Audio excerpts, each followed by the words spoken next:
अस्सलामुअलैकुम everyone, welcome to mycology. यार मेरी बात सुनो, इससे पहले मैं क्रिप्टो कोकस स्टार्ट करूं, तुम लोगों को मैंने एक बात याद करानी है। पीछे चले जाओ, पीछे। सबसे पहली बात कैप्सूल वाली, कि भाई ये वाहिद ऐसी फंजाई है जिस पे कैप्सूल है। तो जिस चीज़ पे कैप्सूल हो, बैक्टीरिया में हमने पढ़ा था, वो बड़ी ख़तरनाक होती है, उसको मारना बड़ा मुश्किल होता है। और इसी वजह से ये ऐसा है, इस पे कैप्सूल है, इसी वजह से ये हमारे ब्रेन पे जाके ग्रेनुलोमास कॉज करता है और मेनिंजाइटिस कॉज करता है, और ये बंदा मर भी सकता है इससे। प्लीज़ परेशानी हो ना, क्योंकि इस पे कैप्सूल है, तो इसलिए बिल्कुल भी घबराना नहीं है। और अगर मैं पीछे की तरफ मूव कर रहा हूँ, मैंने एक बात याद कराई थी जब मैंने hey baby come party tonight से सिस्टेमिक माइकोसिस स्टार्ट कराए थे, और मैंने ब्लास्टोमाइसिस का जब बताया था, तो मैंने कहा था कि इसके स्पोर्स कैसे हैं, ब्रॉड बेस स्पोर्स हैं, ठीक है।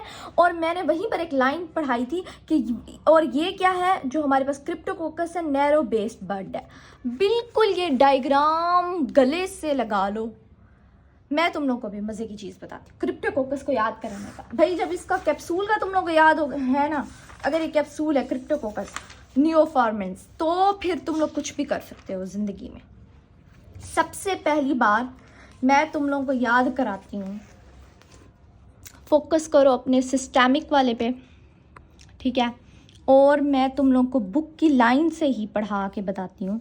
ये हमने जब पढ़ा था, हमने कहा था बी से मैंने याद कराया था, ये ब्रॉड बेस्ड है और इसकी डबल वॉल है। ये देखो ब्रॉड बेस्ड है और ये डबली रिफ्रैक्टिव वॉल है, ठीक है। उसके आगे लाइन लिखी हुई है रेड कलर में, क्रिप्टोकोकस नियोफॉर्मेंस जो है यीस्ट इज़ अ यीस्ट, वो यीस्ट होती है और वो नैरो बेस्ड बड बनाती है। याद रहा, नैरो बेस्ड। बिल्कुल अब इसकी डायग्राम पे फोकस करो तो ये है ब्रॉड बेस्ड और पेयर शेप्ड है। और मैं अब जब क्रिप्टोकोकस स्टार्ट करूंगी, उस पे कैप्सूल लगा हुआ है, ऐसे बनी हुई है। और उसका याद रखना, जब मैं उसको आइडेंटिफाई करूंगी, मैं क्या करूंगी, मैंने क्या करना है उसके ऊपर, ये हमारे पास ऐसे समझो क्रिप्टोकोकस, मैं उसके ऊपर ना अपनी जो पेन की इंक है ना, उससे कहते हैं Indian blue ink, Indian ink.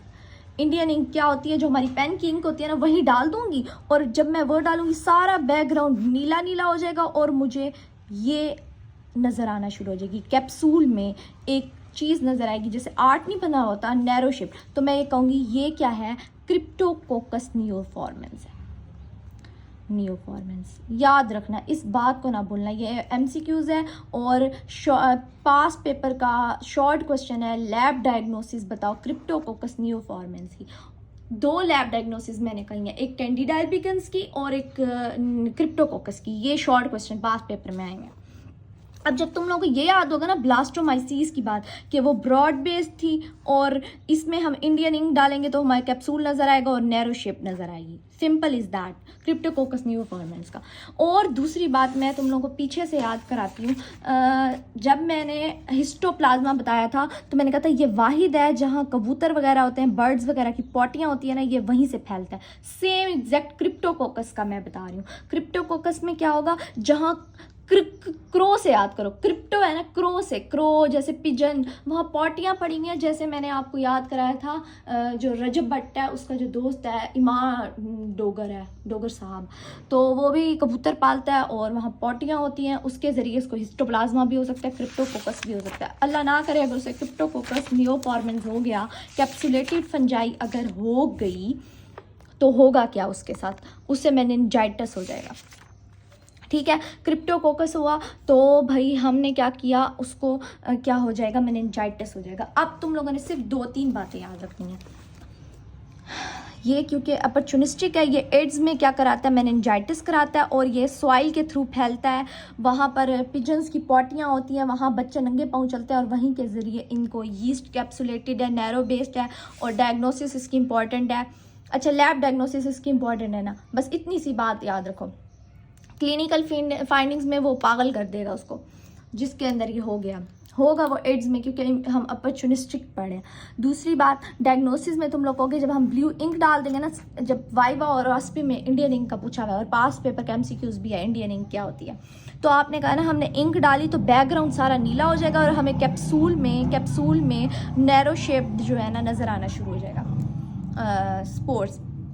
उसके बाद हमने इसकी पास चेन करेंगे और एक मेथेनामाइन चेन करेंगे, और इसमें GRAP ग्रैग, ये याद रखना, ये ना पूछ सकते हैं, और एक आयरिस टाइप है, ये मैं आपको अभी बताती हूँ, बुक से पढ़ा दूँ, ठीक है। फोकस करो और सिंपल सी बातें, अगर कुछ ना समझ आए ना पूछ लिया करो यार। अच्छा बेटा जी, सबसे पहले हमने कहा क्रिप्टोकोकस नियोफॉर्मन्स क्या कॉजेज़ कर रहा है, क्रिप्टोकोकसिस कॉज कर रहा है, वहीं बात क्रिप्टोकोकल मेनिंजाइटिस कॉज करता है एड्स वाले पेशेंट में, और ये गटाई का नियोफॉर्मन्स और गटाई का थोड़ा बहुत गट्टी कह दो तो थोड़ा बहुत है मसला।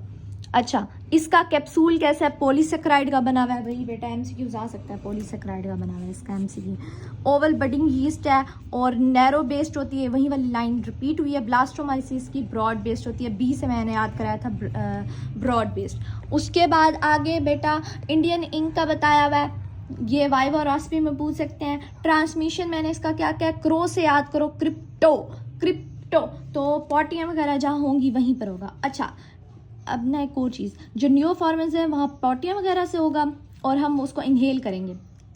अच्छा, जब ईमान डोगर ने इनहेल किया उसको भी हो गया, और उसके साथ अल्लाह ना करे अगर वो इम्यूनो कम्प्रोमाइज हैं तब होगा, और उसके साथ ना क्योंकि उसको नहीं हो रहा क्रिप्टोकोकस, वो कबूतर पा रहा है क्योंकि वो इम्यूनो कम्प्रोमाइज नहीं है, और ह्यूमन टू ह्यूमन ट्रांसमिशन है, उसके दूसरे जबट को भी हो सकता है अगर अगर अगर अगर उसने वो इम्यूनो कम्प्रोमाइज है, ठीक है। उसके बाद क्या है, क्रिप्टोकोकस गिटाई इज एसोसिएटेड विद एक ट्री होता है उसका नाम है, तो ना ये वहीं से फैलता है, बस वही बात है। एक ऐसे इसको नाम ही बस ऐसे एक बार रीड कर लिया करो, MCQs में आया तो समझ आ जाएगा, वरना नहीं। पैथोजेनेसिस क्या है भाई, मेनिंजाइटिस और सबक्यूटेनियस नोड्यूल्स कॉज कर सकता है, और आपको पता होगा एड्स वाले पेशेंट को हम क्या देते हैं, बच्चे को पता है, एंटी रिट्रोवायरल थेरेपी का करते हैं उसको, ताकि वो आगे रुक जाए, फैले ना। उसके बाद ना आप लोगों ने बस 2-3 वर्ड्स याद कर रहे हैं, एक हर्ट की, एक आयरिस की, वाइवा और ऑस्पी में पूछ सकते हैं हर्ट क्या होता है और आयरिस क्या होता है। इम्यून रिकंस्ट्रक्शन इन्फ्लेमेटरी सिंड्रोम को कहते हैं यार, ये एड्स वाले पेशेंट को होगा।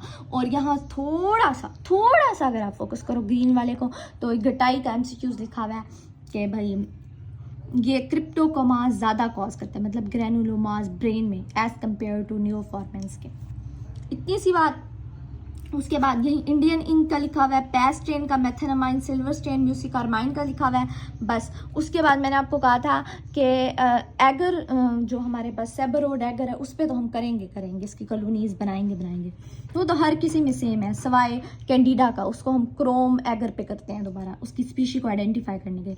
And the last one is crag, ये आपको याद करना पड़ेगा, एक टेस्ट होता है वो हम करते हैं, और PCR भी कर सकते हैं एंड सो ऑन। और हम ना इसमें लिखा हुआ है गटाई और नियोफॉर्म को हम आइडेंटिफाई नहीं कर सकते, इतनी सी बात है, तुम लोगों ने परेशान नहीं होना।